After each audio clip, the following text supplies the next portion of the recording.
श्री स्वामी समर्थ. अनंत कोटी ब्रह्मांड नायक राजाधिराज योगीराज अक्कलकोट निवासी सद्गुरु श्री स्वामी समर्थ महाराज की जय. अवधूत चिंतन श्री गुरुदेव दत्त. श्री स्वामी समर्थ. सर्वांना नमस्कार. आज हा व्हिडिओ विशेष कारणासाठी घेऊन आलेलो आहे. आज हा व्हिडिओ वास्तुशांती नक्की का करावी या विषयावर होणार आहे. अत्यंत महत्त्वपूर्ण माहिती आपल्याला मिळणार आहे. हा व्हिडिओ आपण शेवटपर्यंत पहा. खऱ्या अर्थाने आपलं घर किंवा वास्तू हे नुसतं घर नसून ती आपली एक विशिष्ट प्रकारची भावना असते. आपण असंख्य स्वप्न पाहिलेले असतात. त्या वास्तूमध्ये जाण्यासाठी आपण पूर्ण जीवनभर कष्ट करतो, कमाई करतो आणि त्या घरासाठी लावतो. काही लोक त्या घरामध्ये गेल्यानंतर अगदी सुखसमृद्धीने राहतात, परंतु काही लोकांना ती वास्तू लाभत नाही. तर ती वास्तू का लाभत नाही, त्या वास्तूमध्ये का त्रास होतो, ही माहिती आज आपल्याला देणार आहे. प्रामुख्याने आपण नवीन घरामध्ये प्रवेश करताना गृहप्रवेश करतो, वास्तुशांती करतो, तर ती का करावी. उदाहरणार्थ आपण घर बांधण्यासाठी एखादा प्लॉट घेतला किंवा नवीन जागा घेतली. आपण तिथे घर बांधतो, परंतु बऱ्याच वर्षांपूर्वी तिथे झाडी असू शकते. त्या झाडांवर विविध प्रकारचे कीटक, जीव जंतू असतात, पक्षी असतात, त्यांचेही घर असतात. परंतु काळास्वरूपाने तिथे कन्स्ट्रक्शनसाठी किंवा घर बांधण्यासाठी ते झाड कापलं जातं. त्या झाडावर असंख्य जीव असतात आणि त्यांचे बिचाऱ्यांचे कुटुंब असतात. आपल्या स्वार्थासाठी त्या मुक्या जीवांचे कुटुंब उद्ध्वस्त होतात, त्यांची जीवित हिंसा होते, त्यांचा नकळत मृत्यू होतो. तो सर्व दोष त्या जागेमध्ये राहतो. त्याचप्रमाणे आपण घर बांधताना तिथे बेसमेंटसाठी जो मोठा खड्डा घेतो, त्या खड्ड्यामध्ये तर लाखो करोडो प्रकारचे जीवजंतू असतात. आपला त्यांच्यावर कोणत्याही प्रकारचा अधिकार नसतो, परंतु आपल्या स्वार्थासाठी आपण त्या बिचाऱ्यांचे लाखो प्रकारचे घर उद्ध्वस्त करतो, त्यांचे कुटुंब उद्ध्वस्त होतात, त्यांची जीवित हिंसा होते आणि त्या हिंसेचा दोष त्या जागेमध्ये राहतो. त्यामुळेच आपल्याला इथे वास्तुशांती करणं अत्यंत गरजेचं आहे. मग काही लोक प्रश्न करतात, आता आम्ही फ्लॅट सिस्टीममध्ये राहतो, 5व्या मजल्यावर राहतो, 10व्या मजल्यावर राहतो, तर आम्हाला हा दोष लागतो का? तर नक्कीच लागतो. जरी आपण म्हणाले की जिथे हिंसा झालेली आहे त्या हिंसेशी आमचा काही संबंध नाही, आम्ही तर फ्लॅट घेऊन तिथे राहायला आलो, परंतु जिथे हिंसा झालेली आहे त्या ठिकाणी आपण राहत असतो, त्या जागेवर आपण राहतो. म्हणून प्रामुख्याने आपल्याला वास्तुशुद्धी करणं हे अत्यंत गरजेचं असतं. त्यामुळे आपण वास्तुशुद्धी करून, वास्तुशांती होम हवन पूजा करून तिथे आपण आनंदाने राहू शकतो.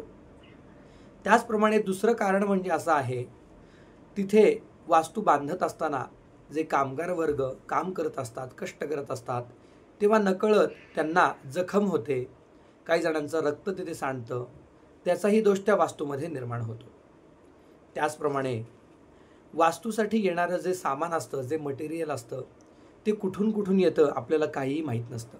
म्हणजे एखादी जागा खराब असते, तिथे कोणाचा ॲक्सिडेंट झालेला असतो, तिथे रक्त सांडलेलं असतं, त्यामुळे त्या साहित्यासोबत किंवा त्या सामानासोबत काही दोष त्या वास्तूमध्ये येऊ शकतात आणि त्या वास्तूमध्ये आपल्याला भविष्यामध्ये तिथे त्रास होऊ शकतो.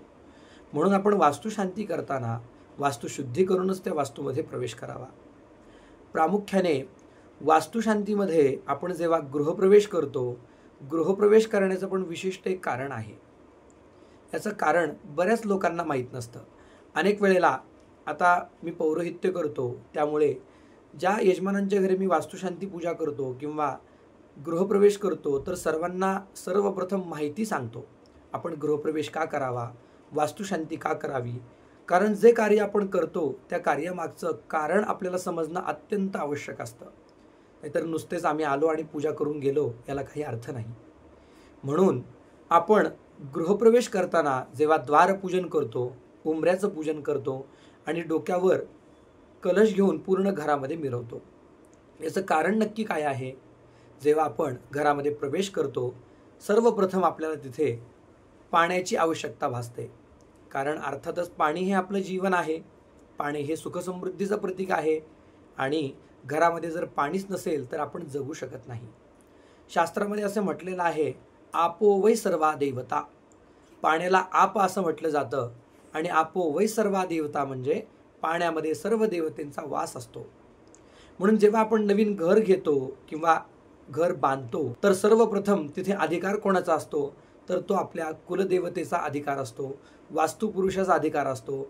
आणि जसं आपण पाहुण्यांना घर दाखवतो त्याचप्रमाणे आपल्याला सगळ्या देवतेंना, आपल्या पूर्वजांना घर दाखवणं गरजेचं असतं. त्यामुळे गृहप्रवेश करताना हातामध्ये आपण देव घेतो, सुवासिनीच्या म्हणजेच सपत्नीक असताना पत्नीच्या डोक्यावर कलश देतो आणि तो कलश पूर्ण घरामध्ये मिरवतो. घरामध्ये कलश मिरवित असताना आपण कुलदेवतेचं स्मरण करतो आणि जेव्हा आपण कलश घरामध्ये मिरवतो तेव्हा आपण सर्व देवतांना आपलं घर दाखवत असतो. जसं आपण पाहुण्यांना घर दाखवतो ना, की हॉल आहे, किचन आहे, त्याचप्रमाणे आपल्या कुलदेवतेला, वास्तुपुरुषाला, सद्गुरूंना आणि आपल्या पूर्वजांना आपली वास्तू दाखवणं अत्यंत आवश्यक असतं. त्याचप्रमाणे आपण घरामध्ये वास्तुशांती केल्यावर हातवे देतो, म्हणजेच हळद आणि कुंकू मिश्रित करून त्याचे ठसे देतो. परंतु अनेक लोकांना असं वाटतं की आपल्या घराचा रंग खराब होईल, घराला डाग पडतील. परंतु खऱ्या अर्थाने हळद कुंकू हे सौभाग्याचं प्रतीक आहे, सकारात्मक ऊर्जेचं प्रतीक आहे, मंगल प्रतीक आहे. त्यामुळे घरामध्ये वास्तुशांती केल्यावर आपण जे हाताचे ठसे देतो किंवा हातवे देतो ते अवश्य द्यावे.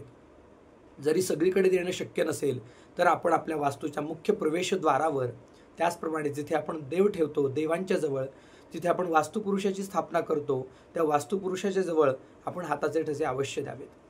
त्याचप्रमाणे वास्तुशांती केल्यावर घरामध्ये दूध उतू घातलं जातं. याचं कारण पण अनेक लोकांना माहीत नसतं. जेव्हा आपण घरामध्ये वास्तुशांती करून तिथे दूध ओतू घालतो याचं कारण काय आहे? दूध हे समृद्धीचं प्रतीक आहे. घरामध्ये आपण अग्नीचं पूजन करून जेव्हा दूध ओतू घालतो, जसं दूध ओतू जातं त्याप्रमाणे आपल्या घरामध्ये सुख, समृद्धी, धनधान्य असं भरभरून राहावं. त्याचप्रमाणे आपण घरामध्ये वास्तुशांती केल्यावर जो होम करतो, हवन करतो, ते नक्की का करावं याचं कारणही आपल्याला माहिती असणं अत्यंत आवश्यक आहे. आपण वास्तुपुरुष देवता असेल किंवा नवग्रह देवता असतील त्यांना जो आपण नैवेद्य ठेवतो ते आपल्यासमोर प्रत्यक्ष स्वरूपाने ग्रहण करतात का? तर नाही. त्या देवता सूक्ष्म स्वरूपामध्ये येऊन आपण दिलेला नैवेद्य ग्रहण करीत असतात. त्या देवता सूक्ष्म स्वरूपामध्ये येऊन आपण दिलेला नैवेद्य ग्रहण करीत असतात. त्यामुळे आपण जेव्हा होम हवन करतो, हवनामध्ये किंवा अग्नीमध्ये जी आपण आहुती देतो ती आहुती म्हणजे थेट देवांपर्यंत पोहोचते. कसं? तर शास्त्रामध्ये म्हटलेलं आहे, अग्निर्वै देवो मुखाहा, म्हणजेच अग्नी हे देवाचं मुख म्हणजे तोंड सांगितलेलं आहे. आपण अग्नीमध्ये विविध प्रकारची सामग्री, गाईचं शुद्ध तूप हे अग्नीमध्ये आहुती स्वरूपाने आपण जी आहुती देतो ते देवांचं खरं भोजन असतं. त्यामुळे आपण हवन करतो. हवन केल्याचे आपल्याला अनेक लाभ होतात. हवन केल्याने वास्तुशुद्धी होते, वास्तूतील सर्व दोष निवारण होतात. जे नकळत प्राणी मृत्यू पावलेले असतात त्यांच्या आत्म्याला मोक्ष प्राप्त होतो आणि त्या वास्तूमध्ये चिरकाल आपल्याला सुख समृद्धी प्राप्त होते. त्यामुळे त्याचप्रमाणे अनेक लोकांचे असे प्रश्न येतात, गुरुजी बैठं घर असेल तर तिथे वास्तुशांती आपण करतो, तर फ्लॅट सिस्टीममध्ये वास्तुशांती करणं आवश्यक आहे का? तर नक्कीच आवश्यक आहे. घर घरच आहे आणि फ्लॅटमध्ये वास्तुशांती करणं जास्त प्रमाणामध्ये का आवश्यक आहे? तर आपण बैठं घर घेतल्यावर वास्तुशास्त्राप्रमाणे आपण अधिक प्रमाणामध्ये वास्तुशास्त्राप्रमाणे तिथे घर बांधण्याचा प्रयत्न करतो. परंतु फ्लॅट सिस्टीममध्ये आपल्याला तेवढे पर्याय नसतात. त्यामुळे नकळत काही दोष तिथे येतात, कोपरेकट झालेले असतात, दिशा काही चुकलेल्या असतात. तर आपल्याला त्या वास्तूमध्ये सुखसमृद्धी प्राप्त व्हावी त्यासाठी आपण घरामध्ये वास्तुशांती करतो. वास्तुशांती केल्याशिवाय आपण घरामध्ये कृपया प्रवेश करू नये. त्याचप्रमाणे वास्तुशांती केल्यावर घरामध्ये जो वास्तुपुरुष आपण स्थापित करतो त्या वास्तुपुरुषाला कधीही विसर पडू देऊ नये. त्या वास्तुपुरुषाची अधूनमधून आपण आठवण काढावी. त्याला दही भाताचा अमावस्या पौर्णिमेला नैवेद्य ठेवावा. याने आपल्या घरामध्ये सुखसमृद्धी प्राप्त होते आणि आपलं आयुष्य सुखावह जातं. हा व्हिडिओ आपल्याला आवडला असेल तर जास्तीत जास्त शेअर करा. त्याचप्रमाणे पूर्वी एक व्हिडिओ केलेला होता, तो म्हणजे वास्तुपुरुष म्हणजे नक्की कोण आहे तेही आपल्याला माहिती असणं अत्यंत आवश्यक आहे. जर आपण तो व्हिडिओ पाहिला नसेल तर भक्तवत्सल या माझ्या यूट्यूब चॅनेलवर जाऊन आपण हा व्हिडिओ अवश्य पाहू शकता. श्री स्वामी समर्थ.